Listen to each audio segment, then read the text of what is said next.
Okay, here we are. We're in Yaakov, Brachot, 55a4. Okay. It says, Amar Rav Chisda. Rav Chisda said, Kol chalom, any dream you're going to have is good, velo tavat, but not a dream of fasting. Okay, you shouldn't. And Rashi says at that point, what does it mean to dream of fasting? That if you're, where does it say it? Where is it? It's no,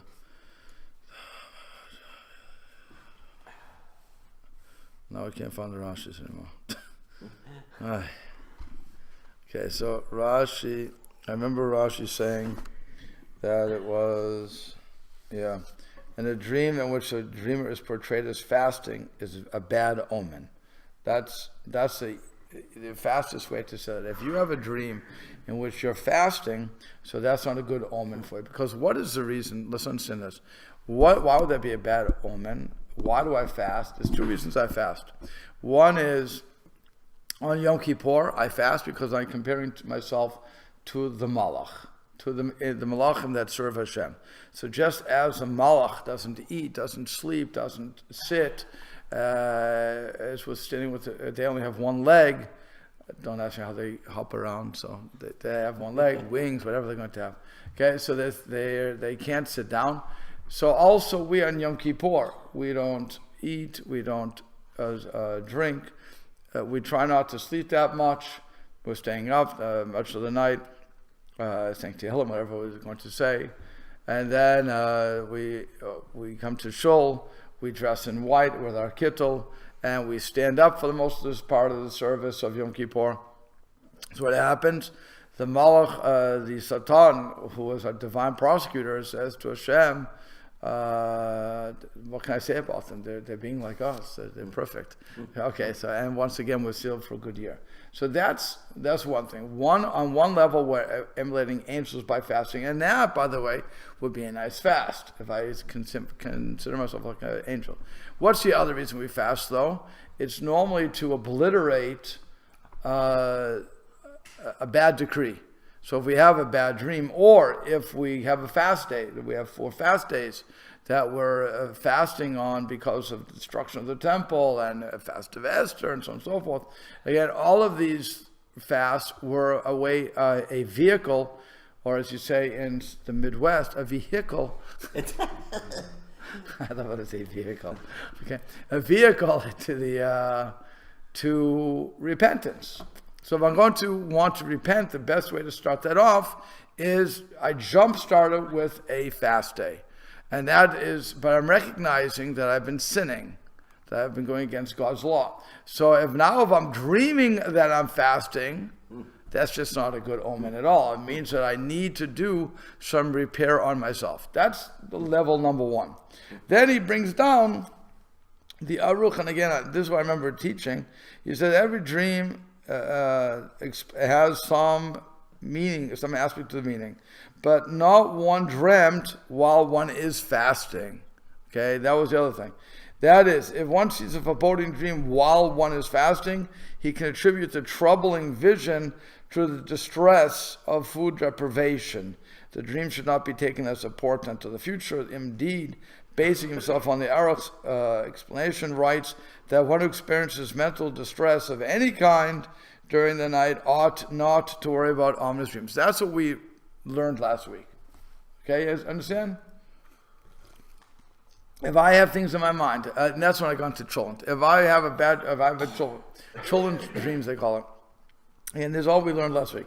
If I something like that, or if I am fasting and I went to sleep and I have a horrible dream based on that, we can chalk it up to my food deprivation. We can chalk it up to the stress in my life. If everything is, as they say, copacetic, I think it comes from the Hebrew kol beseder. But I have a funny feeling that's what it comes from, because the kol beseder means all in order. But if everything is good in your life and suddenly you have a dream that has some ominous things going on there, so one should be concerned that may be true. And again, one should do tshuva for that. So you may see something in a dream, do tshuva. And tshuva never hurts, by the way. Repentance never ever hurts. It's never bad to check yourself out. What we call a self-analysis. You should a cheshbon nefesh. You should take a cheshbon nefesh and a self-accounting of yourself. What do I need to improve myself? It's in all aspects, by the way. I'm going to get very psychological here. In all aspects, it's a good thing to do. When I'm checking, when I get angry at something, or when I'm saddened, the sun isn't out enough, so I get sad. So they call it seasonal affective disorder. It's a bunch of, okay, I'm not going to argue with everybody, but to me, it's a simple thing. I didn't get enough sun. Give me more sun. Let me go on a trip to, where's sun around here? To Memphis. Go down to Memphis. It was beautiful weather in the winter. That's what I was told. I moved, a couple hundred miles from us? Memphis? A few hundred, yeah. See that? If I would have just moved, when I was moving from Boston, if I would have just moved down that far, I would have had sun all. Then I could run the pool all year. Nonetheless, the truth is people get depressed and they don't realize why they're getting depressed. Or they get angry. They don't know why they're getting angry. Or they're overly happy and without drugs, not drug induced. Yeah. And so again, you want to figure out what's going on there, because it's no good just to be always jolly. Something's wrong there too, because you're really covering something up, and it's not good to be morose. So you have to have a balancing act. Sometimes, somebody dies, you're going to be sad. Something happens, you're going to be upset. But it doesn't mean you have to let it take over your life. So now if I have a dream based upon that, nothing's going on. I'm sorry. If nothing's going on, I have a dream, so then I should be concerned. And like I said, either you start a fast, or what are you going to do? Or just do tshuva. Remember, fasting is only a vehicle to tshuva. So at the end all and be all. So when somebody fasts on, that's what the Shulchan Aruch says, if somebody fasts on Tisha B'Av, or Shiva Asar B'Tammuz is coming up, so if we fast on those days, but we go on tiyulim, or we go on trips, we've missed the point. We missed the point, because you're not supposed to be going on trips. You're supposed to be thinking about what you've done, start the tshuva process, and you go on with it. Okay, so now that was, I think, what we got to. Then it goes, Rav Chisda. So Rav Chisda further said, Lo chelma tava mekayim kulo. A positive dream is not destined to be fulfilled in its entirety. V'lo chelma bisha mekayim kulo. Rest assured, nor is a negative dream to be fulfilled in its entirety. Okay, so the Gemara below states that every dream, even a meaningful one, also contains some immaterial elements generated by the mind's wanderings. Thus, no matter whether a dream seems to portend good or evil tidings, it is never an accurate gauge of events to come. So again, you see yourself on a boat and suddenly a monster comes out of the water. You don't have to assume that there really is a monster under the water unless you're going to Loch Ness. Then maybe you should be concerned. I don't know. Well, if you just saw, by the way, if you just saw the movie Titanic and you're on a cruise and suddenly the ship goes down, again, I wouldn't chalk that up to a foretell to the future. I would chalk that up to watching the movie. Watching that movie. What's the one who did? James Cameron. That's right. Watch the James Cameron thing. Okay, and so what's going on there? And then he says another one, we're keeping going with Rav. By the way, again, this is how the Gemara works. Once we have a statement from Chisda, we want to, even if they are related, not related, in this case they are related, we just keep going on with those statements. So Rav Chisda, Chelma Bisha Atzivute Mistaye. This is an interesting thing. When it comes for a negative dream, its sadness suffices for it. What does that mean? So Rashi explains, it's tevute misayate dailo is bono. The sadness is enough for him. Ma'ad shadam misatim elav mevatel lechalom. That nullifies the dream. In other words, I have a bad dream, so I have sadness for that bad dream. Why was it there? That sadness, according to Rav Chisda, is what nullifies that bad dream. In other words, if I just have the dream and I don't think anything of it, so I've missed an opportunity to do it teshuva. The or is talking about bad dreams that are not like trauma induced or stress induced, right? Right. Okay. Because ones that are stress or trauma or food or whatever, then you can't just dismiss them without getting upset. You can you're saying you can. can. You are able, yes. Just do that. It's not a problem. Yes, yes. But at the same time, again, I can't de-emphasize the desire to do cheshbon hanefesh, Right. to do the self-accounting. That if I think that something is going on, if I want it, I shouldn't put too much stock into it, certainly. But if I can use that, anything I can use as a vehicle to tshuva is well worthwhile. But if I'm going to be caught up and say, oh my God, I saw the end of the world, that could just be a really bad children dream, Because if it is the end of the world, you can't do much about it. You can do tshuva and say, okay, there's an old joke. I love the joke. There was an asteroid was about to hit the Earth. We had 2 weeks. And then it says it's going to hit the world, and the world is going to be flooded, and all of mankind is going to die. So what happens?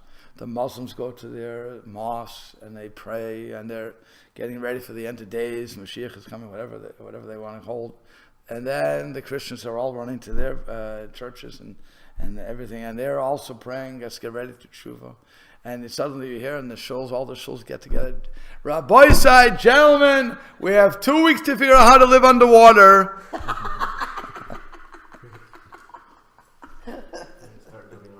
So, like I said, you have a choice as to how you want to deal with all these problems. I can say I'm going to do teshuvah, or I can and use it as like I said, a proper model. Or I can get depressed by it and say, oh, the world's come to the end, blah, blah, blah. Okay? So it's up to us what we want to do. So again, if you have a bad dream, regardless of the reason you have a bad dream, you may decide to say, why is that on my mind? Even as a children's dream, even as a stress dream, why am I by the way, biggest thing, by the way, if you have a stress dream, and this, everybody has them, or you're stressing out for a test or something else, you have those dreams. That's normally when you find yourself naked or running around in your dreams, whatever it's called. Okay, that's normally, or you realize something's amiss. That again, you can take that personally. This is for the internet audience out there. You can take that as a sign to yourself that you don't have enough bitachon in Hashem, that you don't trust God enough. Because the only reason we get stressed out is because either we didn't do our job properly, which is always possible. We know we didn't, and now we're relying upon a miracle, which is stupid anyway, because God doesn't make miracles for fools. That's a Gemara. It's not me. Okay, and secondly, if I've done all my efforts, so then I'm not trusting God. So really, those are my two reasons for stress. I can't worry about what you're doing, whether or not you did what you're supposed to do. I can't do anything about that. I have no control over you, right? I don't. So I know that. So again, if I'm going to stress out because you're not doing your job, it means I don't have B'tachon Hashem again. I just don't, because B'tachon Hashem means that whatever happens, good or bad, failure or success, is on God, not on me. I did my effort. I tried. I put my real effort in, and whether it's successful or not, that's up to God, up to me. So I can't look to the other guy and say, "Well, you didn't do your job." I mean, in reality, I may say that to the person. You didn't pull your weight, but really, that has to do with Hashem. What Hashem wanted. How do I react to the situation? How am I reacting? Am I recognizing it's from Hashem or not? So again, that could become a problem of bitachon when you have a dream like that too. So you can use all these dreams for tshuva, for again the vehicle to do tshuva. Okay. Then Rav Chisda, Amar Rav Yosef. Rav Yosef said, Chelma. Oh, I didn't finish. I'm sorry, I didn't finish Rav Chisda. He says, Chelma Tava, Chedve Mistaye. For a positive dream, it joy suffices for it. So he explains, that is what, like Rashi was saying, that is the sadness the dreamer experiences after a negative dream serves as an atonement for him and negates the need for the actual dream to be fulfilled. That's number one. Then he says, conversely, the joy one experiences in the wake of a good dream constitutes a reward unto itself. Hence, there can be no assurance that he will receive the additional reward foretold in a dream. You dreamt you were a king, you enjoyed the dream. Well, guess what? That's as far as it goes. Okay. That's what Rav Chist is telling us. He's being very consistent though, in that. He's saying the bad dream, the fact that I feel bad is my tshuva, and that may nullify the bad thing that's coming up. And conversely, the good thing that you dreamt, well, that you had a nice enjoyment from that. You had a good dream. You got married to a wonderful person. Great. You had all these. You saw the graduation. You saw your kids get married off. Tremendous, beautiful. You saw grandchildren. Hopefully, you didn't see the day of your death. Okay, and you're all set. So now he continues. So now we have Rav Yosef. Rav Yosef said, "Chel matava, I feel the didi, b'dechute mefachtalei." So Rav Yosef said, when I have a good dream, it is nullified by his joy. So what's going on there? So H. Yosef says, Rav Yosef was blind, and he experienced joy quite sparingly in his life. Here he relates that even the meager amount of joy he would feel from a pleasant dream is enough to negate the reward foretold in his vision. So here for Rav Yosef had a horrible life in reality. He's blind. He's going to have a bit of dementia. He's going to lose some of his learning, and he's going to have to be reminded by his student Abaya many times. The guy was brilliant, obviously, but it's hard to. It's very hard sometimes when you hear the stories of these great rabbis and who were doing everything seemingly right and were plagued with such disease and everything else, or being poor, and yet with all that, they didn't seem. First of all, with all that, they still get caught in the Gemara. In other words, they didn't allow the disabilities to get the better of them. That was one thing. But the other thing is, they never really complained. I mean, you have a little bit of a complaint here, but it's every dream of a positive, it's nullified by the joy, which is a verification of what Rav Chisda was saying. He was just saying, oh, see, the rabbi was right. I have this wonderful enjoyment of whatever he had. Well, it doesn't mean it's going to become. It doesn't mean that it will be put into reality. Sometimes that's what it is. So, like I said, it's an interesting thing that they really don't complain that much. Yeah. What if you don't enjoy a good dream? Is a good dream still active? You don't enjoy a good dream? It says if you enjoy a good dream, then the good dream is nullified. So if you don't enjoy the good dream, then does the good dream become active? Good. So what can you do? Not enjoy it? Remember, joy is an emotion. So if you enjoy it at that moment, huh? You can't really. You're in your sleep and you're in your dream. You can't really. Like, wait, this is a dream, so I'm not going to enjoy it. So this can come true. You can't. That's probably hard to get. Yeah. Remember, in a dream, when you're in a dream sequence, even if you know it's a dream, you can't control. If you're flying, if you're doing whatever, you're just enjoying it. You know? So that like I said, according to Rav Chisda, that takes it away, and Rav Yosef has verified that. What were you going to say? I'm sorry, Shmuel. On his point, if you don't enjoy a good dream, that could just be, it's not an enjoyable dream, but it's better than a bad dream. So it's a good dream in comparison. Oh, okay. Relatively good dream. I hear.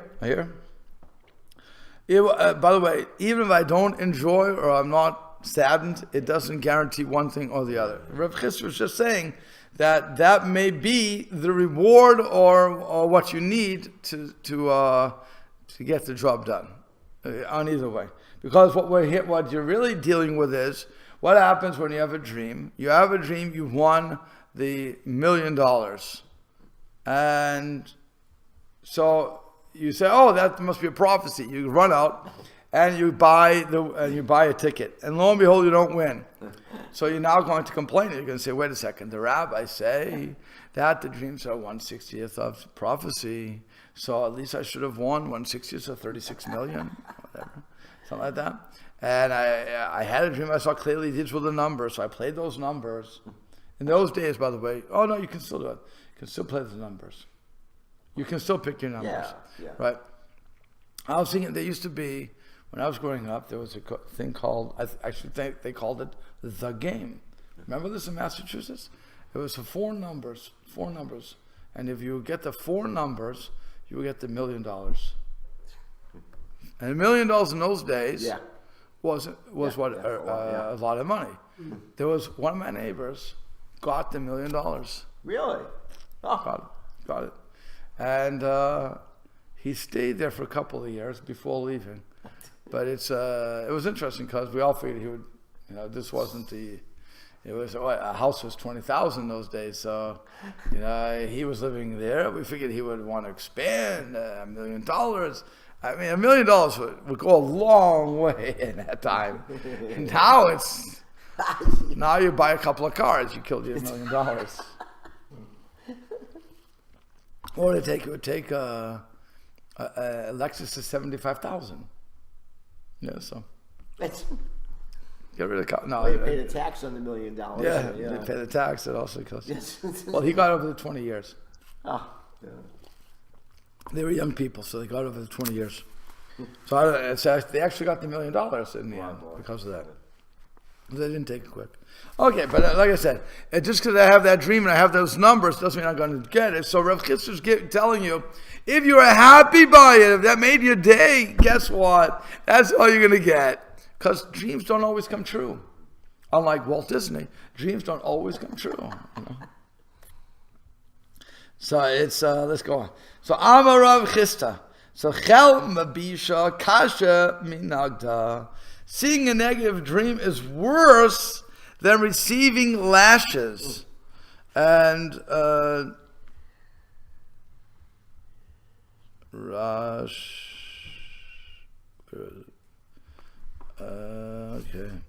I don't, whenever I look for things, I don't see it. So he says, the mental anguish caused by a person's fright over a sinister dream is more deleterious to his health than lashes. Again, because I'm going to be thinking about the whole day. Now, but he has a verse to prove this. Shenamar, it says in Kohelet, Ecclesiastes, Ha'elokim asa shiru mufanav, and God has acted thus so that man stands in fear of him. Amar Rabba bar Bachana, Amar Rav Yochanan, so concerning which Rabba bar Bachana, and send the name for Rav Yochanan, Zechalom Ra. This refers to a bad dream. And he explains that the purpose of the bad dream is to frighten the dreamer into repenting. God acts thus so that man stands in fear of him or in awe of him. Again, why is it more deleterious than lashes? Think about it. You want to punish your child. So there's two ways to punish the child. One is to reprimand him. Well, actually, three ways. One is not to say a word. The child knows that the hammer is going to fall. You just give him the look. Yeah, you give him the look, but the child knows the hammer is going to fall, and you don't say it right away. You don't do anything. You calm down. You're very cool about it, and you say, "We'll deal with this later." Oh, that is the worst thing for a child. May it be in classroom or may it be in family life. The worst thing is, we'll deal with this later. Because that means I have to think all that time about what you're going to do. And all those scenarios, he's going to take the car out, he's going to take this, that, whatever games you have. Before I had children, before I was married, I was at my brother's house and with his wife, and they had a TV in the home. So, and I was still in yeshiva, so I was playing with the idea of not having a TV. And So they were talking about punishing. They didn't have a child yet either, but we're talking about how do you reprimand a child. So my sister-in-law, my brother, whatever, said, we'll take the TV away from them. I said, well, what happens if you don't have a TV? What happens if you have a TV? What do you do then? Let's say I only have Sfarim in my house. I only have Jewish books. No reading today. No reading. Okay. No learning Torah. How do you do that? You can't do that to kids. So it's against the Torah to do that. So now the question is, so how do you reprimand a child? And so the best way in that situation is to say, we'll deal with this later. Because again, child has to think about it. What's going to happen? What are the different scenarios? Am I going to lose bike riding privileges? Am I going to lose? Am I going to have to go sleep 2 hours early? What exactly is going to happen? How does the punishment fit the crime? The other way is you give out a smack. A smack is 1, 2, 3. It's done. I smack you. It's done. There's nothing to talk about anymore. You did something wrong, bang. Now you know, okay, that was my punishment. So now you think, was it worthwhile getting a punishment?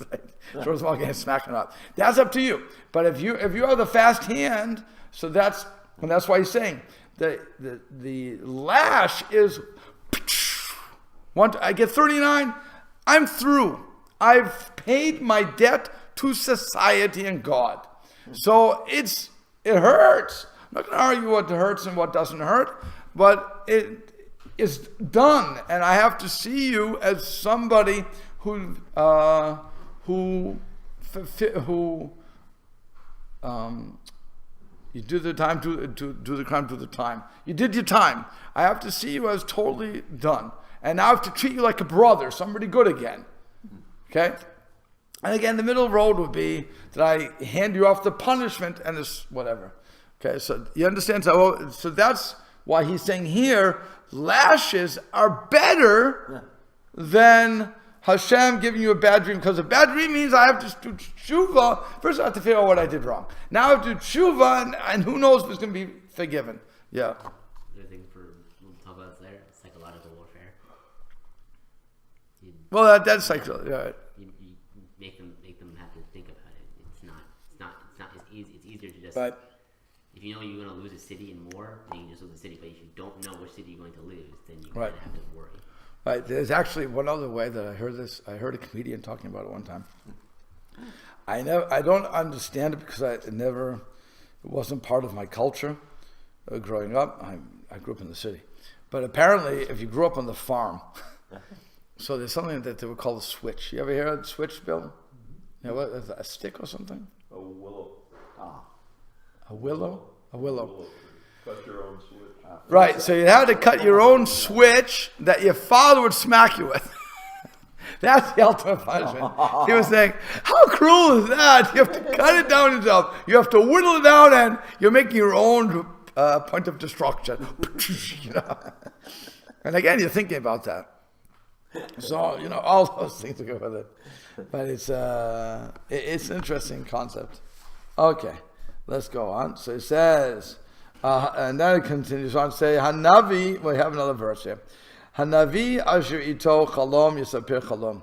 So the verse says, a prophet with a dream tells a dream. V'yashir devari ito yidaber devari emet. But the one with my word speaks my word of truth. Ma'ala teven et habar to Hashem. How can the chaff compare to the wheat? Thus is Hashem. So now the Gemara says, "V'chima inyan bar v'teven etzel chalom." What is the relevance of the chaff to the wheat to a dream? What's the connection? So Ela Alma Rabbi Yochanan Mishum Rabbi Shimon ben Yochai. Rabbi Yochanan said in the name of Rabbi Shimon ben Yochai. You know who Rabbi Shimon ben Yochai is, right? The Rashbi.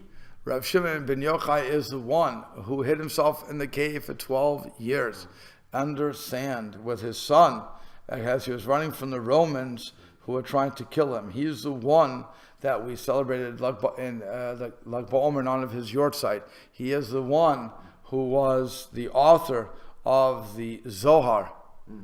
He's a very big. He's also the one that Shimon Lindo is named after. Just for that.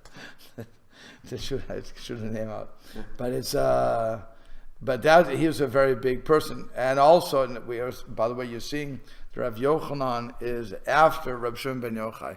For those who like to have different age, different levels of where you are, Rav Shimon ben Yochai is living before Rav Yochanan, or is it could be contemporaries, but he's learning from him. Okay. It says, "Kishem she'yevshar lebar v'lotaven," just as it is impossible to have wheat without chaff mixed in with it. Kach yevshar lechalom below devarim betelim. So is it impossible to have a dream that imports meaning without some senseless matters mixed within it? So again, here's the famous rule that dreams they have nonsensical flights of imagination, some of them. Again, you can have the real stuff, you can see real things, you could a view into the future, if you will. No argument here, but you have to separate that real future with what the fanciful stuff is, and you may not know. Yeah, we don't really know. In other words, is it correct that there's nobody today who can really say for certain this is the prophecy and this is the nonsense stuff? Correct. As a matter of fact, the Navi was the one who you would go to. If you were really bothered by it, you would go to the Navi of that time, and he would tell you. Just like today, what people do is they go to a psychiatrist, but the psychiatrist, or it's like, a psychiatrist. Yeah. So the psychiatrist will tell the person that, this is what you're thinking, so on and so forth. But they don't believe, I don't think they do anyway, that that you can see the future from that. I think that mostly would say is that you'll have self-fulfilling prophecy. They're just trying to interpret your subconscious mind. They're not seeing any true prophecies. Correct. Right. So, like I said, for that you'd have to go to a person who is tuned into that. Maybe you would go to a Kabbalist today, a mystic. Maybe, and even there, by the way, I caution greatly, so strongly on this, that unless the person is a recognized person, you don't go. In other words, I wouldn't go to the Kabbalah Center in Los Angeles and say, "I had a dream, Rabbi. Can you tell me what it means?" Well, he could tell you what he wants. It's the place where Madonna went and all those people. Yeah. So I'm saying I wouldn't go to them, but if you have a real mystic out there that's acknowledged, then, if you want to, then that would be the place to go. But you normally know what you did wrong. Understand that too. We normally know what we did wrong. We normally know where the thoughts are coming from. If we think about it, we can normally figure it out. You're saying on a bad dream? On any dream.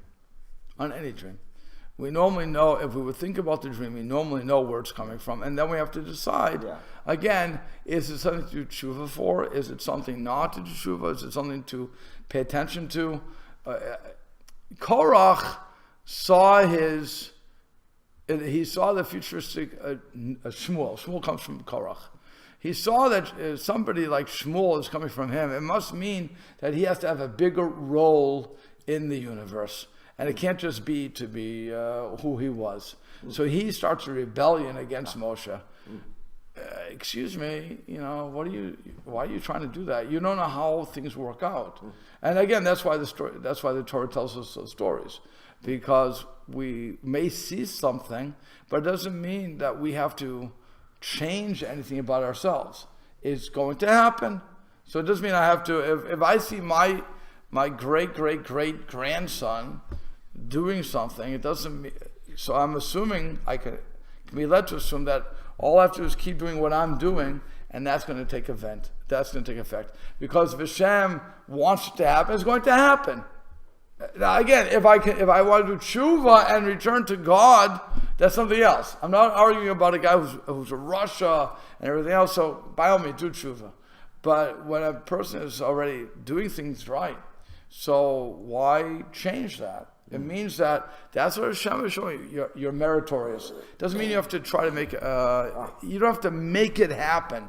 And again, I think that's where people go wrong. They try to make it happen, and when you try to make it happen, it doesn't really work because they're not listening to what bitachon and Hashem is. Again, I go back to this constantly. Bitachon and Hashem means I have in mind what I want to do. I try to do it. Success or failure is dependent upon God, nothing else. Okay. So now, and if I keep saying it enough, maybe I'll believe myself one day, and I'll just pay attention to it. But really, that's what it is. No matter what happens, success or failure, I'm speaking to myself mostly. I have to believe. I have to recognize it's coming from God, regardless of what the reasons it happens. Okay, so now the Gemara says, Amar of Berachia, I'm sorry. Chalom alfa pi shemiksato mitkayem. He says a dream that pretends a future event, even though part of it may be fulfilled. Kulo and mikayem again, all of it will not be fulfilled. So the Gemara now asks a question. It's a very important question. Minale, how do they know this? How do we know this to be true? We've been making a lot of statements. The dreams will come true, but not all of them will come true. There's always some stupidity with the dreams. Well, it's simple to say, but how do you know? Where are you coming out? Where from the Torah? That's the question. Okay, that's really the question. From where in Torah do we see this? Because if we don't see this in Torah, everything you just said to me is very nice psychology. It's very nice philosophy, but you have no basis for it. So I don't have to listen to you. You understand where they're coming from? Whenever the Gemara will say minalan, minahani mili, any of these, where do we know this from? From which words do we know this from? It's saying you need to give me a source. And if you don't give me a source, then this past page and a half, throw it away. I'm not interested in what you have to say anymore because you have nothing to base this on. Understand? So he says, "Mi Yosef." We learn from Yosef. Yosef Tzaddik. Okay. And what happened? Dichtiv. It says, "V'hinei Hashemesh v'yareach." Behold, the sun and the moon and the 11 stars were bowing down to me. So what's going on? Again, in this dream, the sun, the moon were taken as reference to Yosef's parents, and the 11 stars were taken as a reference to his 11 brothers. The dream foretold that when Yosef's father, mother, and 11 brothers would eventually come to bow down to him, right?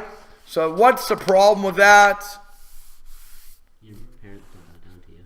No, they will, because it says, just to answer that, it's Yaakov bows down to Yosef when Yosef comes to visit him. So all the rabbis say, wait a second, how could that happen? How could it be that the father bows down to the son? So there's a whole bunch of reasons given, but one major one is once a year in the forest, and again, how they know this, I have no idea. Once a year in the forest, even the lion who is the king of the animal kingdom will bow down to the fox, because once a year the fox is made the king. So here, Yosef is represented as the viceroy, yes? So he's represented as the king. So for that, even Yosef had to show deference to his son, and he bows down to him. Okay, Yaakov bows down to Yosef as in deference to the honor of the office. So and again, did I ever see the lion kneel to the fox? No. I just know that they say that's what happens. I will take their word for it because I'm not willing to look and keep the fox in my house for a year just to see what day he turns into the king. With a lion on top of it. Yeah. Right, the lion and the fox. I don't need to have that.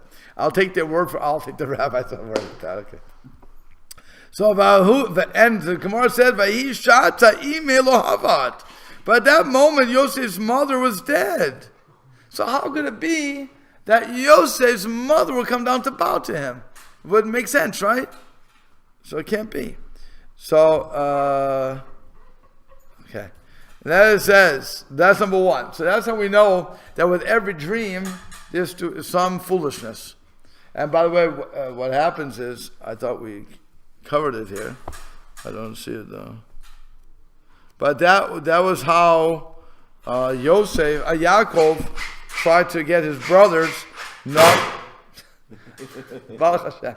Okay. Not to listen. Drill quick. Thank you very much. Okay. Construction. Pay your dues now, quick. Okay.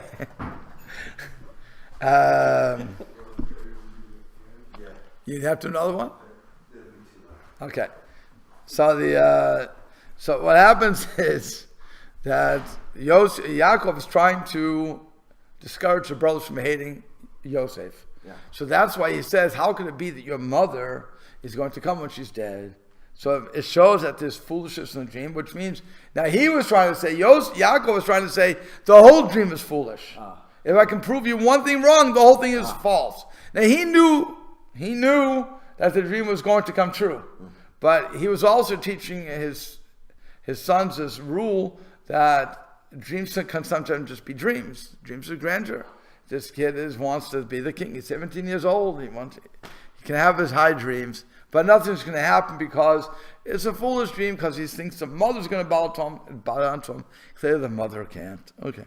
So then it continues. Amar Rav Levi, the Olam Yitzapeh Adam lechalom tov ad esrim shtayim shana. A person is supposed to look for 22 years in other words, up to 22 years to see a good dream come true. Minalan again, how do I know that? From Yosef, from the present set by Yosef, for his dreams were not fulfilled until 22 years have passed from the time he first saw them. He was 17 when he saw these dreams, and he would be 30 when he becomes viceroy. So that gets how many years? No. 23. 20. 17 to 30 is 23. 23. 13. 13. So 13. So then 13. So then you have to wait another. Wait, he's 30 years old when we can't. Right. So then you have to wait another 7 years. I forget how you have to figure it out. It was 22 years from the time. Wait, 22 is 30. He's 39. He's 39 when they come to him. Yeah. Right. So he had to wait 22 years for that whole event to happen because he's in jail. He was 17 when he was kidnapped. He was sold. Thank you. When he was sold, he was 17. So then he goes to work for Pharaoh, and he's in jail for 12 years. So that's 12 years. Then he is another 7 years is the years of plenty. That's up to 19 years. Now you have 2 years into that, the brothers come. After 2 years of famine, the brothers come. That makes him 20. That makes it 21, right? 21. I'm right so far. Yeah. Okay, and then the next year, everybody's all together. Something like that. 22 years. So, by the way, why was he punished for 20? Why was he? Here it says, yeah. From 17 to 30, it's 13. Right. Add 7 years of plenty. Right. That's and 2 years. It's 23 then. Is that what's 20? No, 13 and 7 is 20, and then 2 years of 22. There you go. Yeah. Now, why was he? By the way, why was Yaakov punished for 22 years not to see his beloved son Yosef? Because he didn't when Jacob went from his father's house when he was sent to go find a wife, namely where he finds his wife Rachel, and he gets married to Leah, and he was Lavan. He spends altogether 22 years of separation from that moment he left until the moment he came back, and he never sent his parents so much as a greeting card for their birthday. So he didn't show keyboard for his parents. He didn't show arm for the parents. And by the way, you should argue very vehemently. I may say, wait a second, but the parents sent him away. They sent him away. What are you bothering me for? So the answer is, before you put your hand up, the answer is that when he was coming back home, it wouldn't take that long to go from Lavan's house to Yaakov, to Yitzchak, sorry. So what happened was he was afraid of Esav. So he meets up with Esav, and Esav and him get along. They kiss, wonderful. Now it still took him 1.5 years to get home. What takes you so long? Go directly home. Why do you have to stop in Shechem? Why do you stop here? Why are you stopping every place? Go home. Your parents are waiting for you. He may have seen his mother if he would have done that. Because of that, he did. So it showed that retroactively. In other words, the first 22 years, the first 20 years. So he didn't want to send a note home because Esav thought he was dead. He would have come and hunted him down. So he doesn't want to deal with that. But now that Esav knows he's alive, and he still takes 1.5 years to get home. So Hashem said, so that 22 years, those 20 years that you were living with Lavan, you used Esav as a reason, and I let you go. So now you proved that it was false. So now you can be punished for 22 years of lack of kibbud of an name for your parents. And that's why Yosef would be hidden for 22 years. Yeah. I don't think his parents sent him away. I think he ran away. No, the mother, no, 100%. Mother, The mother said, Yaakov. It's just Yaakov, not Yaakov. Yaakov, you have to run because your brother wants to kill you. So she says to her husband, Rivka goes to Yitzchak and says, Yitzi, honey, I won't be able to live if my son marries a Canaanite like my other lousy guy. Esav already is killing me. He's killing both of us. You're blind because of him. I don't want it. I want my son to marry a good Yiddish Mädel, a good Yiddish girl, a good Jewish girl. So you're going to send it to Arab. It's not even Jewish either, but you're going to send it back to my family, and she's going to marry one of us because I know that my family is better than these people. So send him away. But but what she's doing, she's protecting her son. Yitzchak doesn't want to deal with Rivka. Okay, my wife said to send you away. He's a good Jewish husband. I don't want to fight about this. Go ahead. Okay, it's a good idea. My other son didn't live up to my expectations. And he loved Esav. Remember that? He loved Esav. He thought Esav was a tzaddik, and he never took that away from him. Yet, Yitzchak is marrying the girls of the local area. Not a good situation. Why do you think around here, South Bend or communities like this, most of the single guys do not remain here. They go off to New York, they go off to Israel, they go off wherever they're going to be. Chicago, where there's major Jewish community, so that they can meet up with some nice Jewish woman. Okay, or the shadchan system works that way.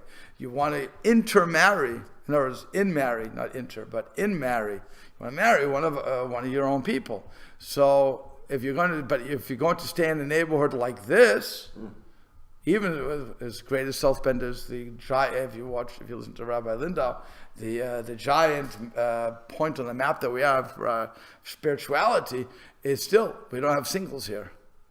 The singles that we have here are at 8, 13, and 14. I'm not going to come back and get my 13 and 14-year-old. Thank you very much. I want to get somebody my age. So that's what so you would go to the major communities. Okay, so that's what he's really doing. He's sending her back to the homestead, to where Rivka was and her brother was. And even though that they're not the best people in the world, Lavan, her brother, still there was a possibility that the girls were of better quality than what they had. Okay. I think we'll have to. Yes, we have to stop here. Okay.